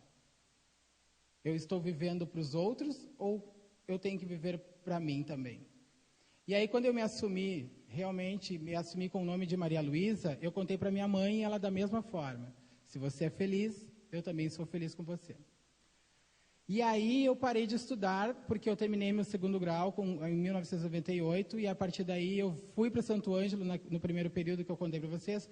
Eu fiz 3 semestres, quase 4, de psicologia na URI, em Santo Ângelo. Mas eu não cheguei a concluir porque problemas financeiros e familiares. A partir daí eu comecei a me entender também, foi uma das causas que eu resolvi me entender como Maria Luísa, como travesti, como transexual e dessa vida nova que eu queria tomar, desse rumo novo da minha vida. Eu fui embora para Porto Alegre e lá o meu objetivo era estudar e trabalhar. E, na verdade, não aconteceu como eu pensei. Eu não consegui estudar porque ou eu tinha que trabalhar ou eu tinha que estudar. E estudar, morando com várias pessoas numa república, tu tem que ajudar a sustentar a república. E como fazer isso somente estudando? Não tem como. Aí eu comecei a trabalhar numa produtora de eventos, só que o meu chefe, que também era gay, não aceitava travesti. Aí ele colocava assim, não, porque tu não é porque eu seja preconceituoso contigo, só que a questão é que você trabalhando aqui, o cliente que vem contratar meu serviço não vai querer contratar, porque tem uma travesti trabalhando comigo. E aí ele vai dizer assim, não, essa empresa não é séria, essa empresa não vai fazer o serviço completo. O que aconteceu? Eu caí na prostituição. Eu fui uma dos 90% que caiu dentro da prostituição. Aí vocês me perguntam, por que tu não foi estudar? Eu poderia ter estudado. Mas e como é que eu ia me manter? Para eu poder estudar. Aí eu fiquei um bom tempo na prostituição, morando em Porto Alegre, onde eu vi muitas coisas horríveis, onde a gente para pensar e se questiona o que leva uma pessoa a ir trabalhar na rua, porque travesti geralmente não trabalha em casa noturna de mulher, travesti trabalha na rua. Transsexual trabalha na rua. E aí tu tem que buscar sempre uma questão de beleza, um estereótipo de corpo, de maquiagem, de roupa, para poder agradar o cliente que vem naquela noite te procurar. Para te poder te manter, pagar a rua para o cafetão, porque senão tu não trabalha, porque assim funciona à noite na maioria das cidades, tanto do interior como cidade grande. E aí tu tem que passar, tu vê pessoas, amigas tuas morrendo de doenças, morrendo por morte mesmo, de tiro, a pessoa chega lá e dá um tiro na cara, tu não pode fazer nada, porque senão tu vai ser a próxima. Porque a segurança também não funciona direito. A saúde não te atende direito, porque tu é travesti, tu é promíscuo, tu trabalha lá, você vira naquilo lá. E aí diz aquela questão, não, a gente trabalha. Não, não é verdade. Muitas vezes as pessoas não são bem vistas na sociedade, e muito menos num posto de saúde ou numa delegacia. Mas hoje, com o tempo passado, muitas regras, muitas leis, muitas normativas já foram baixadas para que todos possam ser vistos como pessoas iguais, seres humanos iguais. Bom, passou um certo tempo, a minha mãe ficou sozinha, minha tia ficou sozinha, e eu disse assim, bom, antes que ela se vá e eu não tenha mais ninguém com quem compartilhar minhas alegrias, eu vou voltar para casa. A dificuldade estava grande, para encurtar a história toda. Eu voltei para São Borja, e aonde alguns amigos do movimento, amigos da Diversidade Girassol, me introduziram, me inseriram no meio educacional. A coordenadora do grupo chegou e disse assim, Luísa, pega esses papéis, faz o vestibular, e assim, se tu passar, tu faz a tua inscrição na instituição e vamos ver o que dá. Eu passei no curso técnico em eventos, e o dia da minha matrícula, eu levei toda a documentação para que eu pudesse ser chamada como eu me identificava, minha identidade de gênero, Maria Luísa. Tudo bem, tranquilo, eu fui aceita numa boa, até o dia da minha formatura, tranquilo. Mas nem tudo é mar de rosas. Porque você chegar, sendo a primeira transexual de uma instituição que nunca foi trabalhado esse tema e nunca foi questionado, é difícil. Mas eu não sei se foi a questão de eu ter uma educação boa por alguns membros da minha família e poder ter um grau de instrução além do que as demais, até hoje eu consegui levar brincando, às vezes levando na graça, porque não adianta levar a ponta de faca, porque senão tu não consegue nada na vida. O diálogo é, acima de tudo, a melhor arma para se conquistar as coisas. Eu acredito nisso. E aí, então, só que eu me deparei com alguns casos dentro da instituição, onde alguns funcionários brincavam e tiravam sarro da cara da gente, porque além na minha turma era muito diversificado, nós tínhamos 2 gays, era uma transexual, pessoas de idade de 40, 50 anos, jovens, mas a minha turma não era o problema, a questão era os educadores da minha instituição, porque algumas pessoas não queriam aceitar a minha identidade de gênero dentro da instituição. E aí entra a questão, pode entrar no banheiro feminino? Não pode. Pode. Não, não pode. Aí tu entra naquela questão. Vários debates são feitos nessa instituição para que as pessoas possam colocar a sua opinião e possam dizer o que pensam, o que realmente pode ser inserido para melhorar a instituição. Então, eu não gostaria de ser muito repetitiva também. Eu queria dizer para todos vocês assim, ó, que a minha escolha, a minha identidade de gênero não quer dizer nada com o meu caráter. O que já foi dito hoje, que o que nos faz seres humanos, não existe diferença entre ninguém. O diferente é por causa do nome ou sexo, mas todos somos iguais perante a lei. Todo mundo paga imposto. Eu, por ser transexual, eu pago meu imposto também. Porque se eu pago aluguel, para mim poder me manter, eu perdi a minha mãe o ano passado. E aí eu tive que me virar novamente sozinha. E hoje, se eu estou aqui, é porque com a força que ela me deu, com a coragem que eu tive que erguer a cabeça e conquistar o meu espaço, não me impondo ninguém a me engolir, porque a gente não tem que aceitar ninguém, a gente tem que respeitar as pessoas. Esse é o ditado principal que todo mundo escuta em casa, que a gente escuta. Então, eu não quero que vocês me aceitem, eu quero que vocês me respeitem, porque assim é o direito, onde eu tenho que respeitar a todos vocês que estão aqui, se vocês querem ou não escutar o que eu estou falando, pelo menos que me respeitem, né? E assim eu tenho que respeitar a todos também. Então eu quero dizer assim que eu não sei se, eu espero ter contribuído de alguma forma com a minha experiência, estamos abertos a questionamentos depois também, mas eu espero que vocês tentem entender que o meio educacional é a forma melhor de poder ser inserida a educação para que todos tenham a compreensão de que todos somos iguais. E a aceitação de um gay, de uma transexual, de uma travesti, de um negro, de um gordo, de um deficiente, de um cadeirante, de um deficiente visual, auditivo, se faz pela educação. Se faz pelo momento em que você entra numa instituição e quer ter o sonho e o desejo de lecionar e poder passar esse ensinamento que você adquire numa instituição, seja ela pública ou privada, mas que você passe adiante. Porque o melhor presente que nós temos é o professor. Isso eu digo de fato, porque sem ele, as pessoas não poderiam entender o que eu estou dizendo hoje. Então, dessa forma, eu digo aos senhores, e às senhoras, e a todos os jovens presentes aqui, que se respeitem mais. Nós vivemos num momento onde a intolerância está ganhando terreno e onde, daqui a uns tempos, ninguém mais vai se respeitar. Nem o próprio hétero vai se respeitar. Porque se a intolerância já está com homofobia, transfobia, lesbiofobia, com tantos outros bias que tem aí, que dirá o que vai acontecer com o nosso mundo. Por enquanto, a gente não tem guerras atômicas no nosso país. Mas o que mais mata é a palavra, o que mais mata é o gesto, é o olhar, o que mais deixa aquela marca certa na gente e na memória da gente não é um ônibus pegando fogo, mas é o que se faz para sair desse fogo. Então, muito obrigada pela atenção de todos. Espero que eu possa ter contribuído com algo para todos vocês. Então, na sequência, nós vamos passar a palavra para a Jimena. Boa noite para todos. Primeiro, muito obrigada com as professoras, com a professora Maria Regine, por fazer esse convite para mim. Muito obrigada com a universidade por poder dar-me a oportunidade de fazer meu mestrado aqui. E muito obrigada por vocês aguentar, porque é muito tempo escutar as pessoas, tá?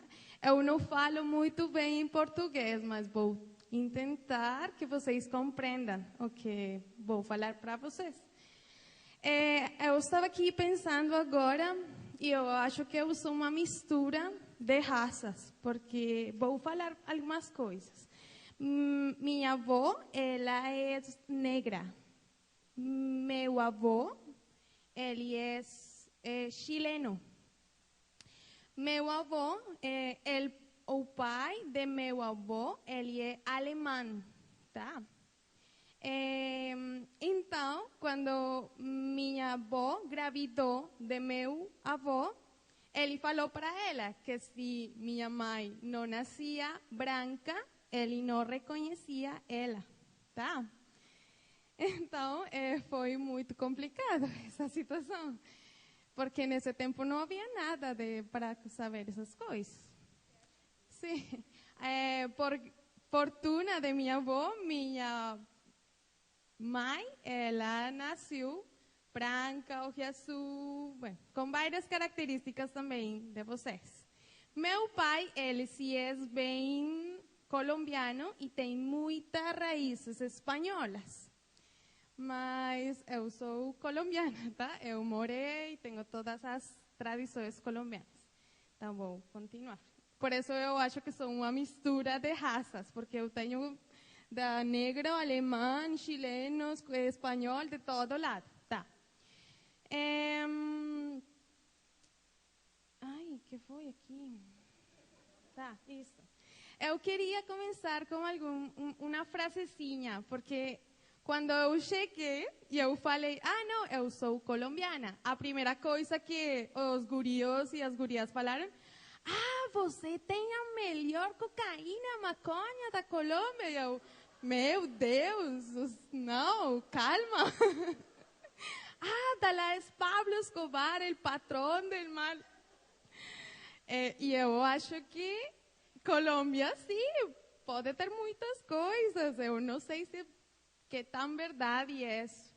Mas eu acho que Colômbia tem mais coisas que as que vocês têm na cabeça. Tá? Então, vou falar em espanhol depois, vou tentar traduzir para vocês. Essa é nossa bandeira, que também tem um significado. Diz aqui, orgullo colombiano. Llevo en el alma la altivez de mi raza, del indio, del negro, del blanco, del mestizo, que hizo de este suelo um bello paraíso. Então, vou ler em português. Levo no alma, sim, não precisa estar. Então, é uma frase que para mim é bem importante, porque recoge como todas as coisas, todas as raças presentes também na Colômbia. Se vocês não sabem onde queda Colômbia, porque é muito diferente, Colômbia, é diferente, bem diferente. Então, aqui está Colômbia, eu moro em Bogotá, e aqui estão vocês, Rio Grande do Sul, então vocês podem dimensionar meu viagem para chegar aqui, quase não tenho bunda, porque é muito largo, longe o viagem. Vou começar com alguns sítios turísticos também da lá, porque eu acho que nós fomos colonizados muito diferente de vocês, sim? Eu me surpreendo, porque eu não consigo como de toda Latinoamérica, Brasil e Portugal foram os únicos países que não falam espanhol, tá? ontem da noite eu assisti a um evento onde pude compreender algumas coisas, sim, sobre isso. Nós fomos colonizados pelos espanhóis e especialmente por Simão Bolívar. Eu acho que vocês conhecem algo sobre isso, sim? Então, vão poder ver que os prédios, os lugares têm certa estrutura, arquitetura própria dos espanhóis. Tá? Então, está Cartagena, que é um lugar bem interessante, porque allí moraram principalmente os colonizadores quando eles chegaram na Colômbia. Tá? E isso se chama a cidade amurallada, e queda sobre a praia. Temos um rio Caño Cristales, igual que vocês. Eu acho que o Brasil é muito diverso, tem muita diversidade de climas, de muita coisa. Colômbia também tem muita diversidade de animais, de plantas, de rios. E esse rio é bem interessante porque ele tem muitas cores. Os caseríos Guaju, isso queda norte de Colômbia. E eu acho importante porque Colômbia, igual que vocês, tem muitas culturas indígenas que hoje em dia sobrevivem, ¿sí? Todavía están, existen todavía.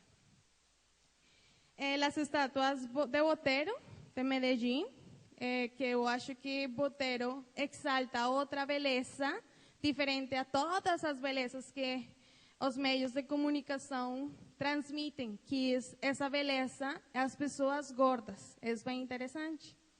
E Medellín é uma cidade que tem uma distribuição muito diferente. Aí morou Pablo Escobar, tá?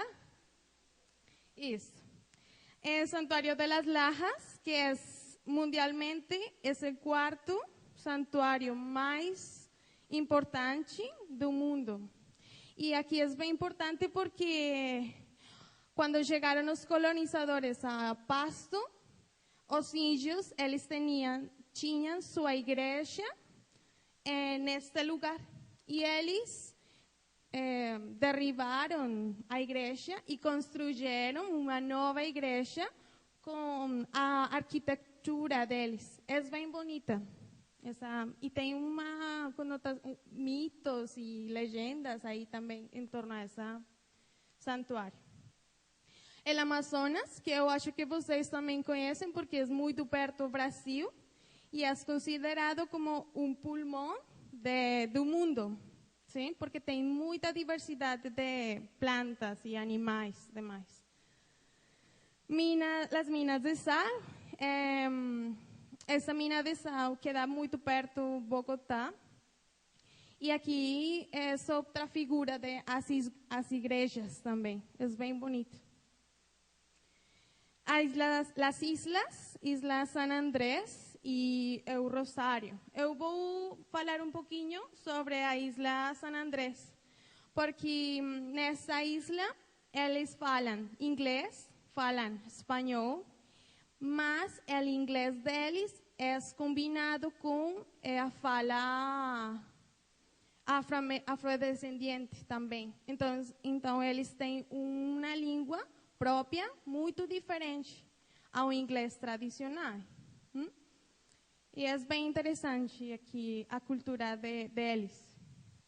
Eu moro aqui em Bogotá. Bogotá é uma cidade muito grande. Eu acho que é como São Paulo, mais ou menos, São Paulo, Brasília. É a capital de Colômbia. Então, aqui se concentra toda a economia, política, todas as situações acontecem neste lugar. Aqui está a Plaza de Toros.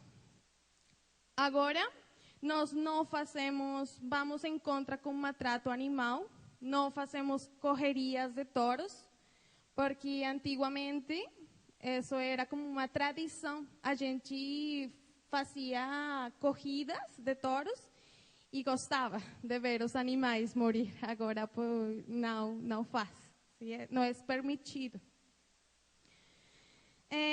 Quando vocês visitam, conhecem Bogotá, Bogotá foi um lugar onde os colonizadores lograram dirigir as demais zonas de Colômbia, sim? Então a arquitetura também é bem diferente, colonial, bem colonial. E se vocês percebem, Bogotá é muito frio. Eu estou acostumando aqui ao clima, porque aqui tem dias muito quentes e dias muito frios. E Bogotá, a máxima temperatura de Bogotá é 22, 24 graus, não alcança mais. É mais frio que quente. Há 20 anos, Bogotá nevava, mais ou menos. Agora, pues, já não, porque os climas também han mudado muito. Esse é o centro de Bogotá, isso se chama a Plaza de Bolívar, porque aqui se encontra nosso Ministério da República, todo o Congresso e demais se concentra aqui. O Monserrate, que queda também aí em Bogotá, mas é uma igreja que está uma subida mais alta que Bogotá. E a Virgem de Guadalupe, que também está outra subida.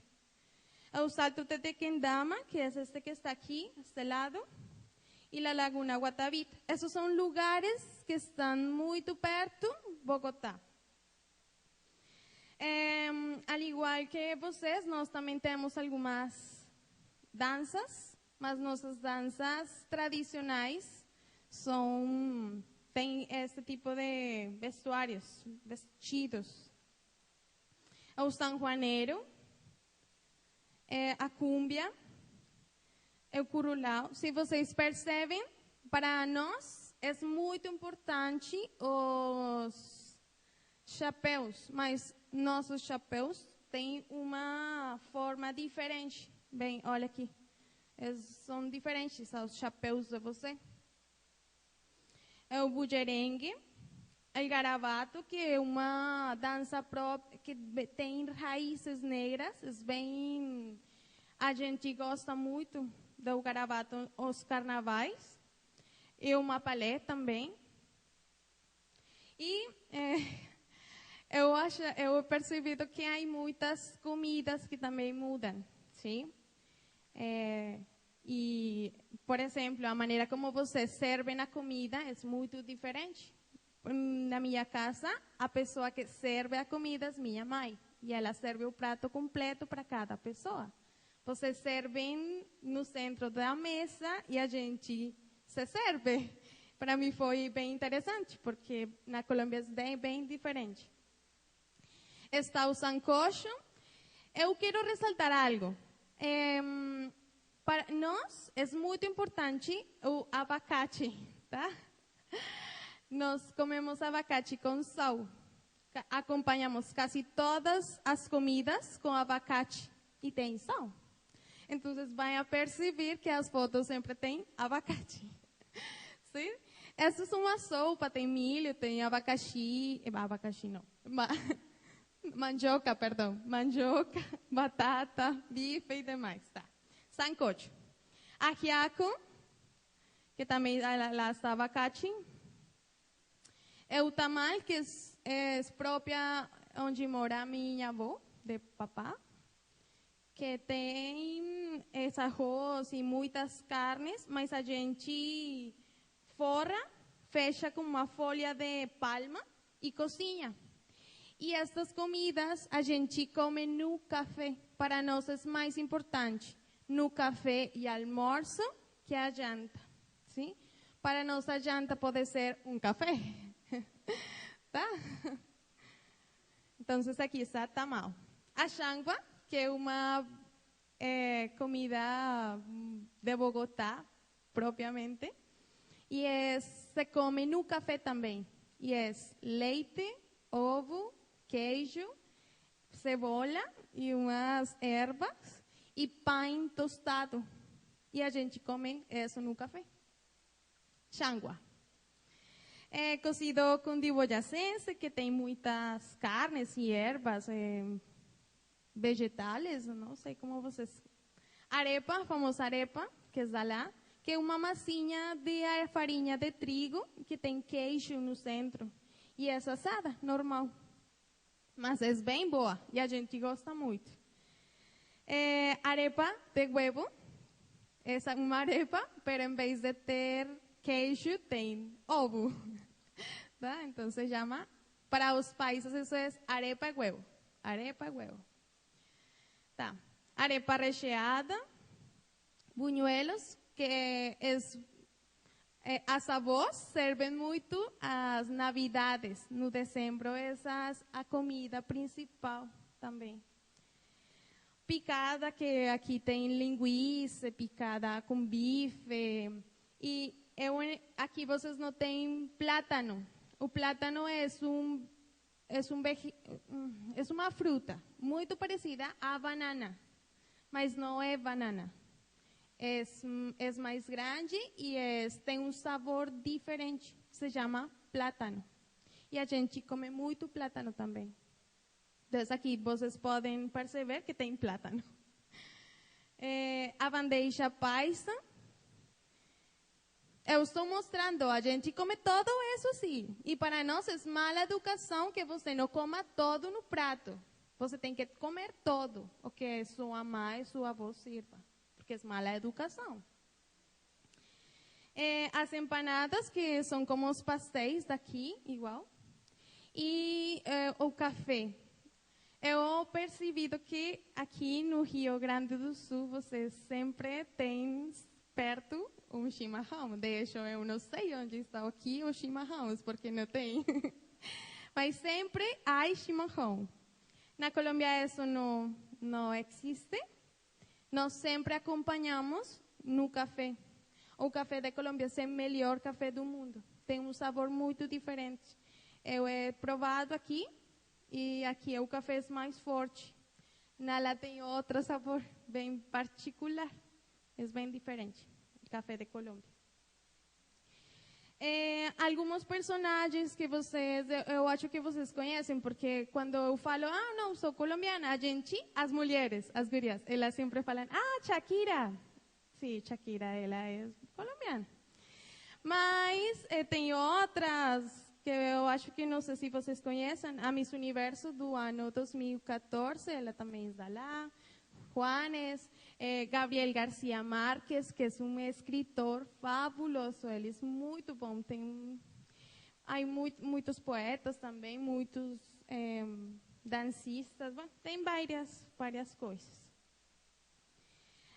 Igual que vocês, nós também amamos nossa seleção Colômbia, e assim como vocês adoram sua seleção do Brasil, James. E agora sim vou falar algumas coisas relacionadas com a educação. Nossos indígenas, nós temos aproximadamente 87 etnias indígenas, tá? E eles mais ou menos têm 67 línguas próprias. Então nós temos uma diversidade bem específica também. Eles também formam parte do governo, eles participam também e participam na educação. Mais ou menos, eu coloquei aqui onde se localizam essas etnias indígenas. É bem interessante isso porque, às vezes, quando nós falamos de cultura, olvidamos isso, os indígenas.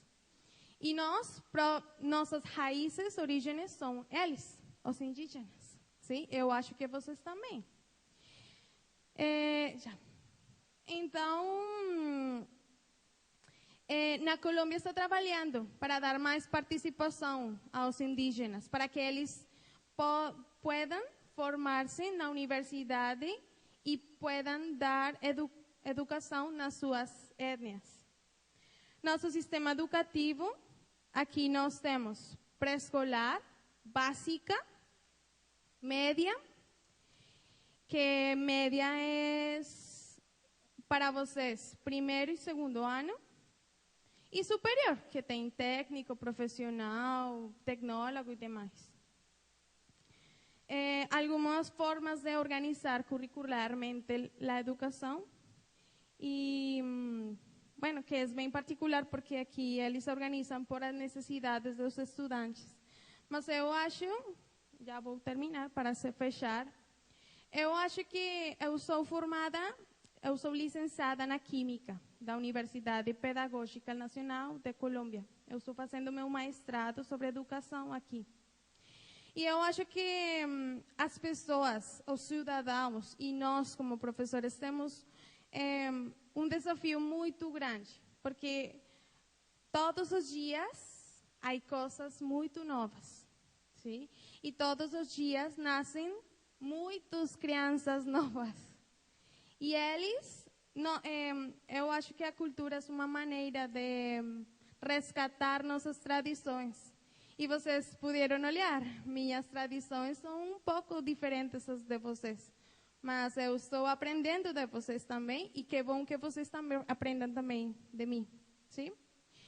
Eu acho que é um desafio em el que devemos estar dispostos a ensinar desde a multi-identidade, desde a interculturalidade, sem passar por encima das outras pessoas. Respeitar.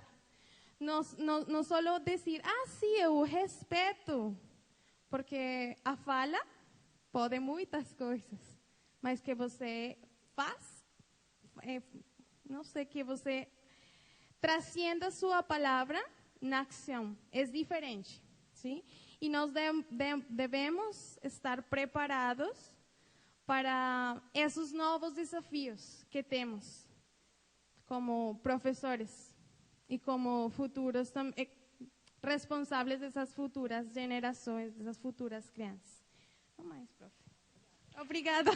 Então a gente faz o encerramento dessa noite.